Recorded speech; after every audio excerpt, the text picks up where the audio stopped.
The night my son-in-law raised his hand, his mother smiled, and my daughter stared at the floor. I understood something with terrifying clarity. If I reacted with emotion, we would lose everything. My name is Margaret Hale. I am 58 years old, and I live just outside Charlotte, North Carolina, in a quiet neighborhood where people wave politely and pretend nothing dark ever happens behind closed doors. For nearly 3 decades, my career revolved around crisis management. I was the woman companies called when reputations were on fire, when scandals threatened to destroy everything they had built. My job was never to panic. My job was to wait, observe, and strike at exactly the right moment. I never imagined I would need those skills to save my own child. My daughter, Lena, was 33 that spring. Intelligent, sharp-tongued in the best way, a city planner who believed streets and parks could change how people treated one another. She had married Ethan Brooks 2 years earlier. On paper, he looked flawless. Real estate investor, well-connected, generous donor at charity galas.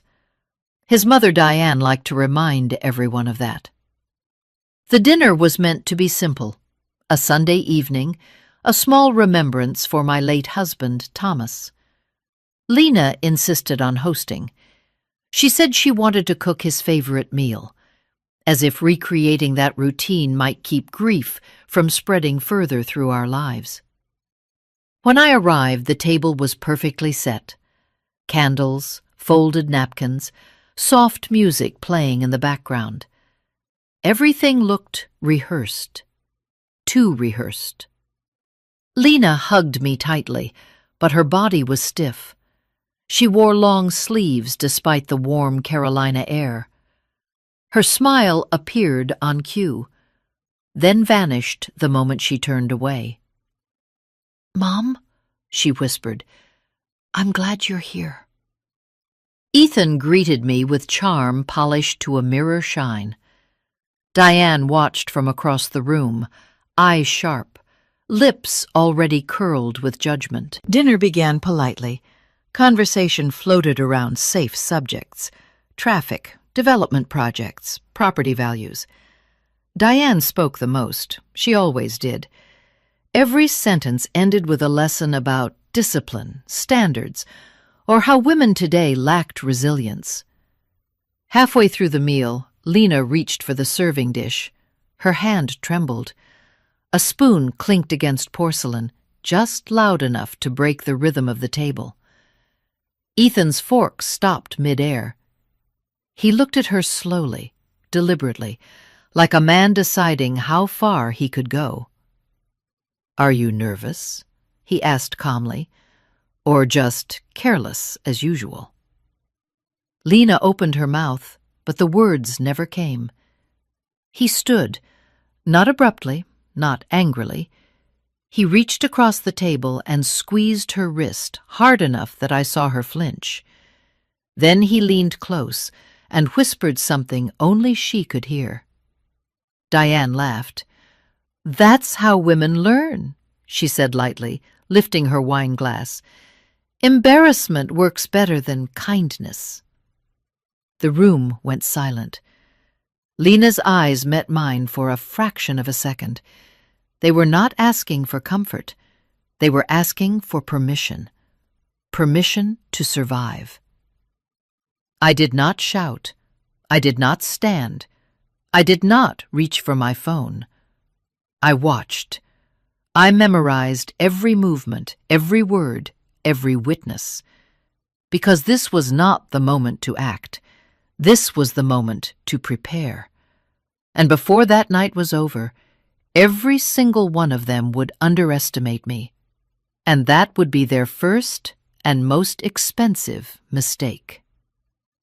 Before Ethan entered her life, my daughter was not a woman who apologized for existing. Lena grew up in a house where voices were never raised to win an argument. Her father, Thomas, believed disagreement was not a threat, but an invitation to understand. On Sunday mornings, he brewed coffee strong enough to wake the entire block, then sat at the kitchen table reading the paper while Lena challenged every opinion he had. He never shut her down. He listened. He smiled. He taught her that her voice mattered. That lesson shaped everything she became. As a child, Lena rearranged furniture in her bedroom because she believed space affected mood. At 13, she wrote a letter to the city council complaining about broken sidewalks near her school. At 21, she stood in front of a classroom and argued that neighborhoods could heal people if designed with dignity. She did not seek approval. She expected respect. Thomas used to say she walked like she knew where she was going, even when she didn't. When she lost her father suddenly to a stroke, something essential cracked. Grief did not weaken her intelligence, but it softened her boundaries. She became more willing to compromise, more willing to let others decide what was best for her. That was when Ethan appeared. They met at a regional planning forum in Raleigh. She told me he asked questions that sounded thoughtful. He praised her work. He said he admired ambitious women. When she talked about her projects, he nodded intensely, as if absorbing every word. Later, I would understand that attention was not admiration. It was assessment. At first, he encouraged her independence. He told her she inspired him. He sent flowers to her office. He remembered details. He made her feel seen at a moment when grief had made her invisible to herself. Then the suggestions began. "You work too hard," he would say, not as criticism, but concern. "Those colleagues don't really appreciate you. Maybe that outfit sends the wrong message in my circles." Each sentence landed softly. Each one shaved away a fraction of who she was. By the time I noticed something was wrong, Lena had already begun editing herself. She spoke more carefully. She paused before answering questions. She laughed less freely. When I asked how work was going, her answers grew shorter, rehearsed. I told myself she was adjusting to marriage. I told myself grief explained the change. I told myself that being a protective mother meant trusting my adult daughter to make her own choices. I was wrong. What I didn't understand then was that control does not announce itself as a threat. It arrives as concern. It disguises itself as love. It waits until the person you trust most becomes the authority over how you think, speak, and move.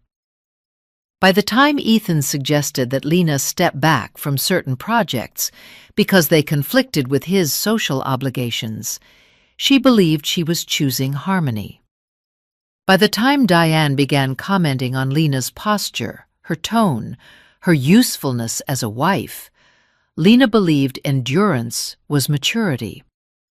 And by the time I saw my daughter lower her eyes at the dinner table, I understood something I had missed for far too long. The woman sitting in front of me was still my daughter, but she had been shrinking herself to survive, and no one shrinks without being pushed. Control does not begin with shouting. It does not begin with bruises. It begins quietly, almost politely, the way fog creeps in without warning until you can no longer see where you started. After the wedding, Lena stopped calling me on her drive home from work. Those calls had once been our ritual, 10 minutes of laughter, complaints, small victories. When I asked why, she said evenings were busy now. Ethan preferred quiet after work. He needed peace. Peace was his word for silence.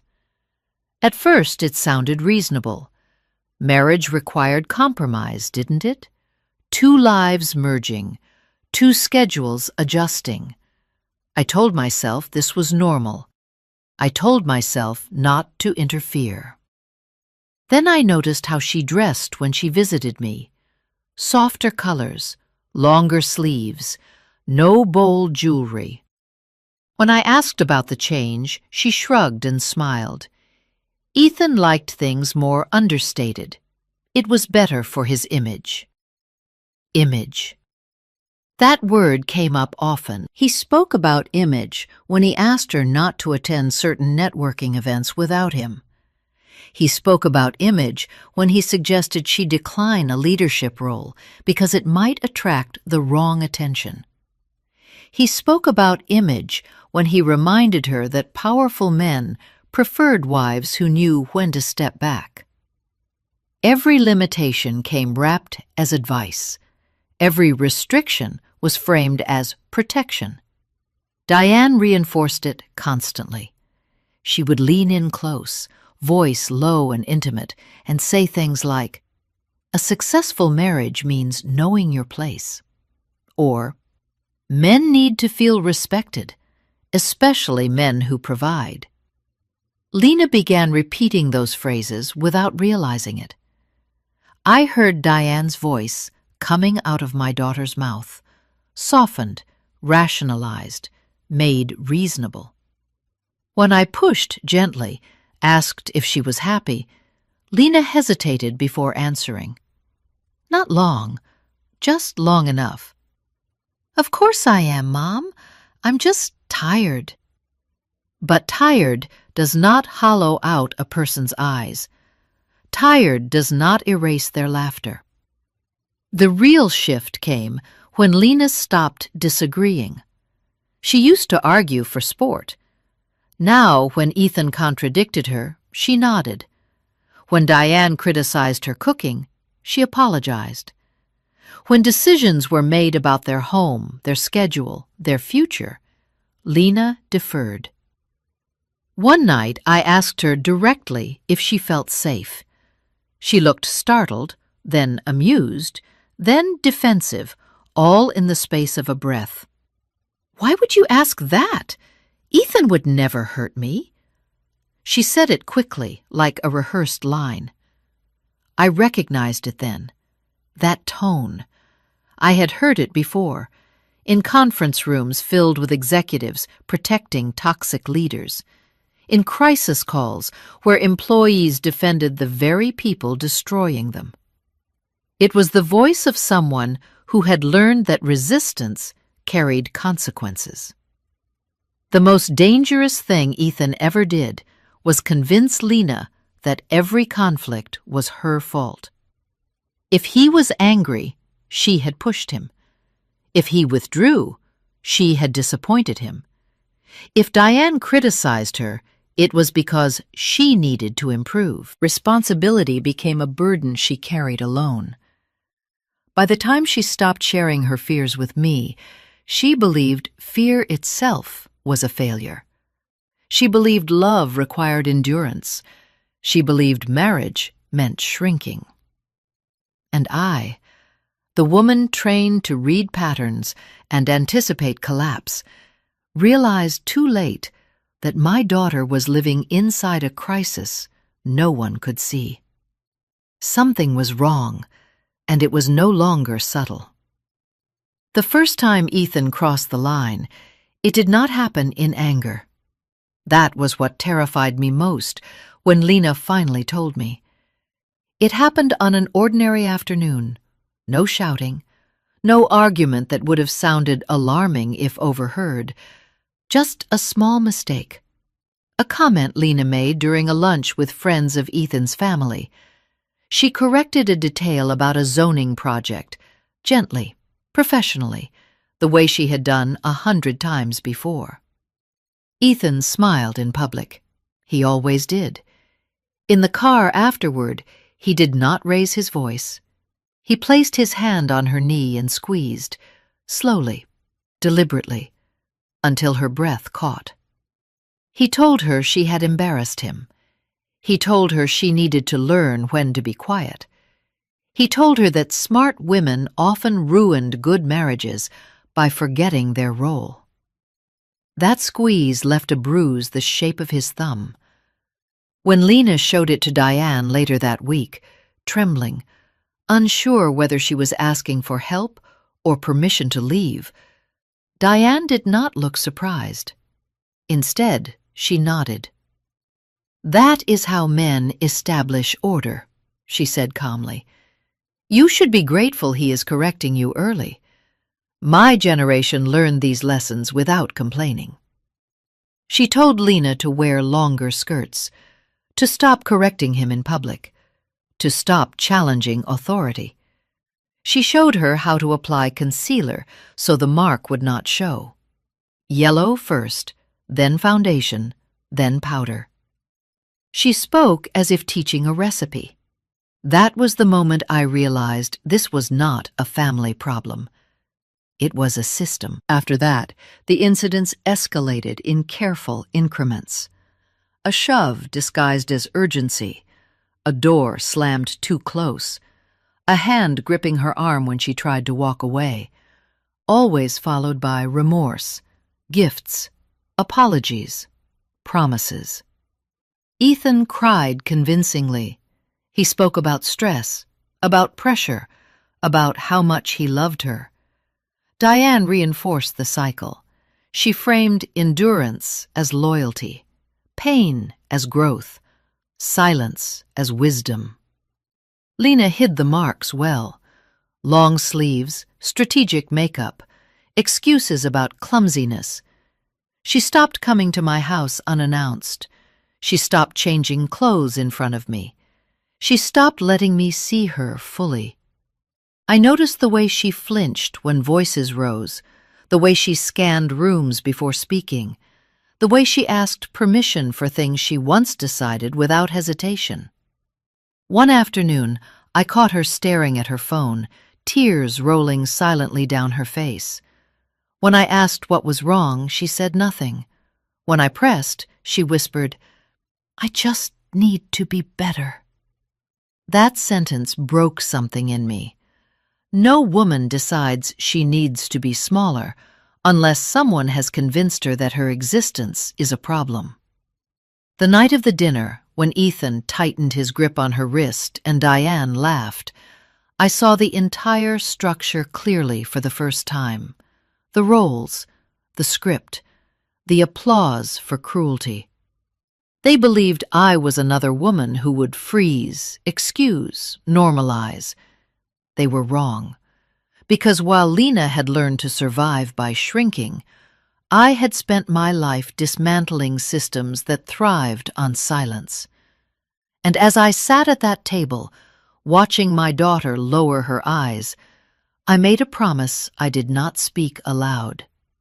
This would be the last time anyone taught my child that pain was love.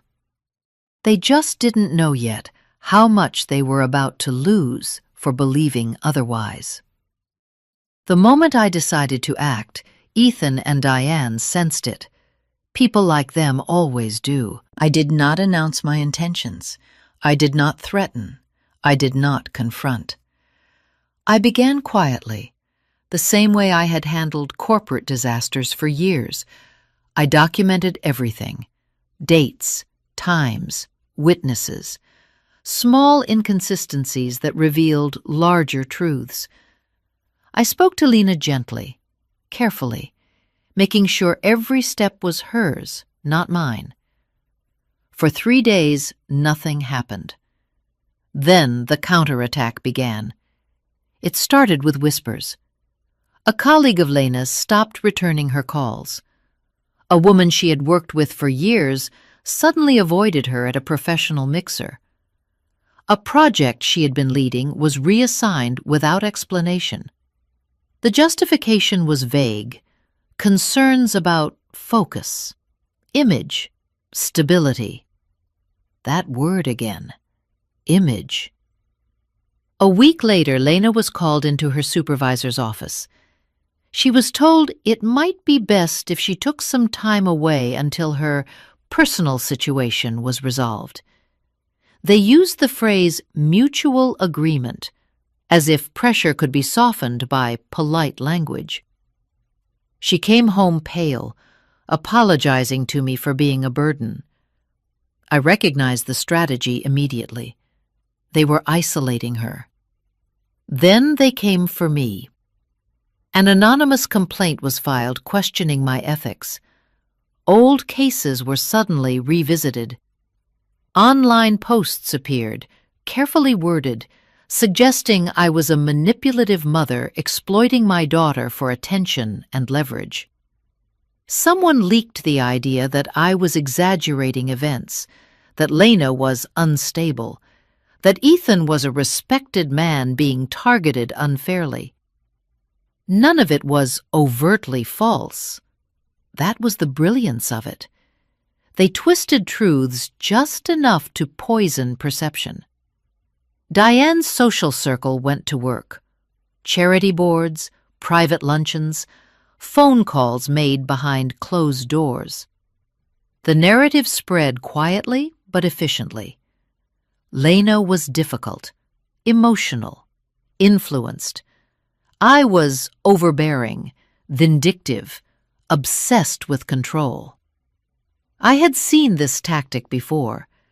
Destroy credibility so facts no longer matter. Lena felt it immediately. She stopped checking her email.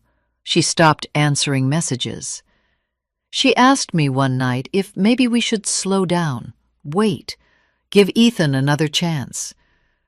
That was when I knew how close we were to losing her again. Because fear does not just live in bruises. It lives in exhaustion. She was tired of defending herself, tired of being watched, tired of explaining, tired of fighting people who smiled while cutting her down. I sat across from her at the kitchen table and held her hands, noticing how cold they were.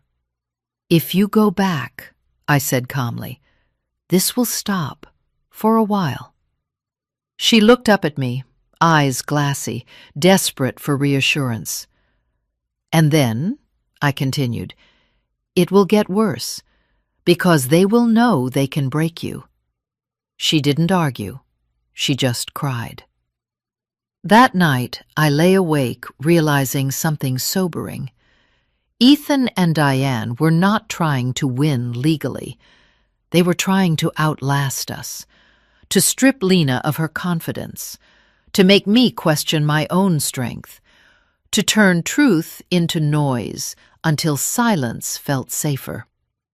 What they did not understand was that I had spent my career surviving wars of attrition, and I never entered one without preparing my final move.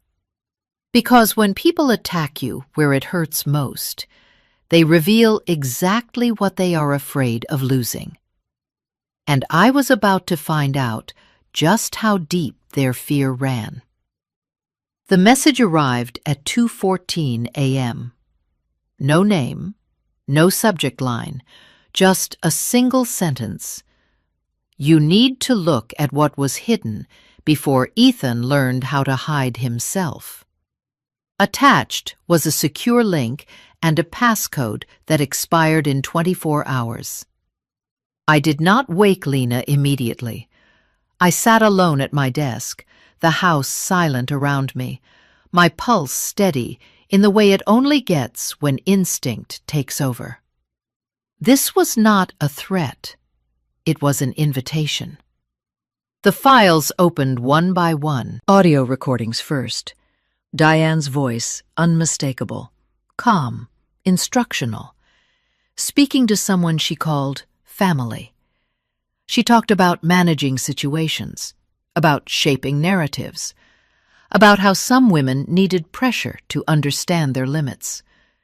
She laughed softly while explaining how to break resistance without leaving marks. Then came emails, old ones, years old, messages Diane had sent to private contacts discussing Lena long before the wedding. She called her strong-minded, inconvenient, a liability if not corrected early. My hands went cold. But the real twist waited in the final folder. A scanned police report dated 11 years earlier. The death of Ethan's father. Ruled an accidental fall down the stairs in their previous home outside Asheville. Case closed quickly. No charges, no follow-up. Except the report included handwritten notes in the margin from a junior investigator. Notes that had never made it into the official conclusion. Injury pattern inconsistent with a single fall. Multiple points of impact. Witness statements retracted after family intervention. The attachments continued. Medical records, photographs, a timeline that made my stomach drop. Ethan had grown up in a house where violence was normalized, where silence was enforced, where power was absolute. His mother had not only survived abuse, she had perfected it. The final audio file confirmed what the document suggested. Diane speaking late at night, irritated, dismissive. "He wanted to leave," she said. "Men always think they can walk away once they're no longer useful. I taught him otherwise." There was a pause, a breath. "Ethan doesn't remember everything. He doesn't need to. He learned what matters."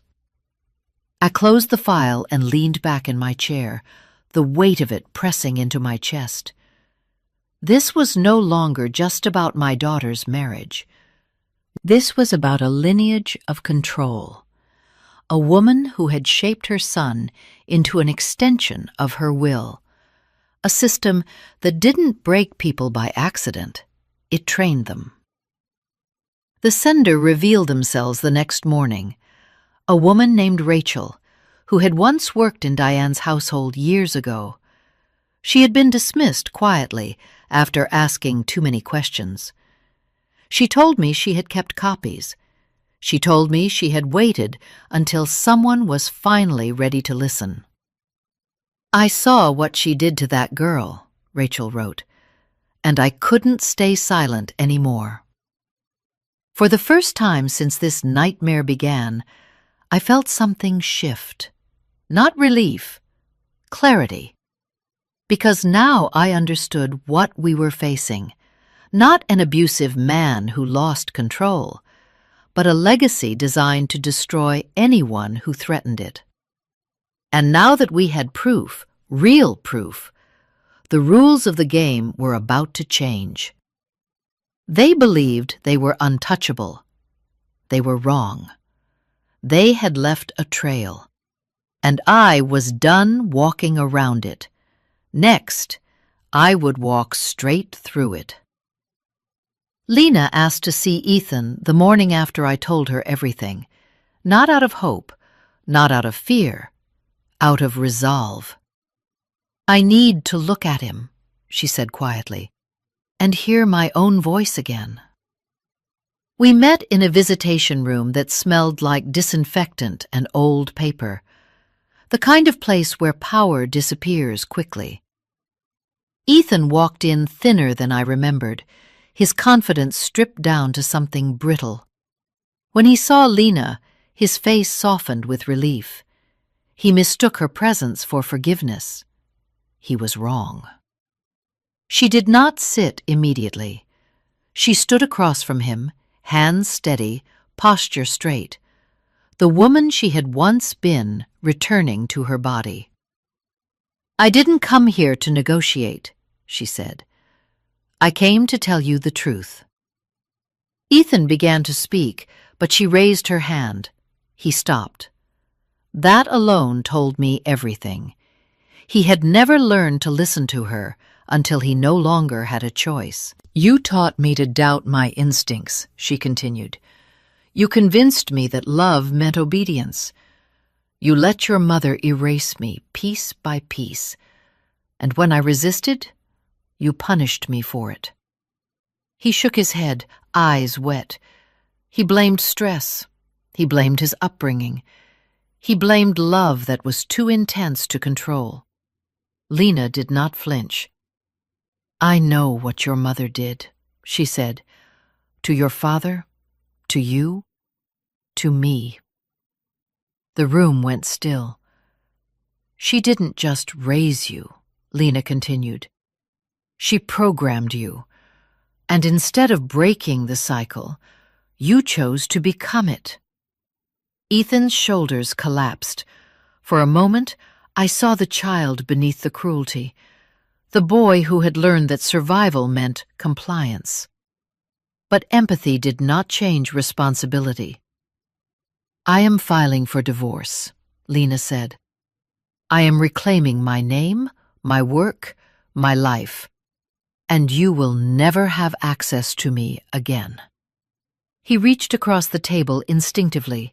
The guard intervened. "I loved you," Ethan whispered. "No," Lena replied calmly. "You needed control. Love does not require permission to exist." She stood. He begged, he cried, he promised change. But promises without accountability are just another form of manipulation. When Lena turned and walked out, something broke in the room. Not loudly, not dramatically, but completely. The spell was gone. Within 48 hours, the recordings and documents were in the hands of investigators. Charges escalated. Restraining orders were enforced. Ethan violated one in a moment of panic and was arrested again. The carefully curated image collapsed under the weight of evidence. Diane tried to intervene, tried to bargain, tried to intimidate. It didn't work, because systems built on silence collapse when confronted with truth spoken clearly. Lena did not look back, and for the first time since this began, I saw her breathe freely. The cage had never been locked. It had only been believed. And belief, once broken, never regains its power. 5 years have passed since that dinner in Charlotte. The night's silence became a weapon and then a shield. Lena lives downtown now, in a small apartment filled with light. Nothing extravagant, no heavy furniture, no locked doors. The windows stay open whenever the weather allows, as if air itself is part of her healing. She works for a regional planning nonprofit, designing public spaces for communities that have been overlooked for too long. The work is quieter than her old job, less prestigious on paper, but it gives her something she never had before: peace. She laughs again, not carefully, not quietly, fully. She runs in the mornings. She cooks because she wants to, not because someone expects it. She chooses her clothes without asking an invisible jury for approval. These details may seem small, but anyone who has lived under control knows they are victories. She is seeing someone, slowly, on her terms. A man who asks questions and listens to the answers. A man who does not confuse love with possession. When she told me that the first time he raised his voice in frustration, he stopped immediately and apologized without being asked, I knew she was safe. Not because he was perfect, but because he was aware. As for me, I wrote this story because I promised myself I would not let it disappear into polite silence. Not for Lena, not for the women who reached out afterward, saying they recognized themselves in her hesitation, in her exhaustion, in her doubt. Not for the mothers who wrote to say they were afraid to ask the questions that mattered most. Ethan is no longer part of our lives. His mother is no longer the shadow behind him. The system that protected them did not fall all at once, but it cracked enough for light to enter. Sometimes justice is not loud. Sometimes it simply removes the power to harm again. What survived was not vengeance. What survived was truth. And truth has a way of rearranging everything it touches. Before I end, I want to leave you with 5 lessons this story taught us. First, abuse rarely starts with violence. It starts with control, dressed as concern. Second, silence can be fear, but it can also be strategy when used wisely. Third, power protects abusers only until truth is documented and spoken clearly. Fourth, leaving may cost you comfort, reputation, and stability, but staying may cost you your life. Fifth, healing does not mean forgetting. It means choosing yourself again and again. If this story resonated with you, you are not alone. What lesson did you take from this story, and what city are you watching from? If you believe stories like this matter, like, share, and comment below. Your voice might be the one that helps someone else say no more.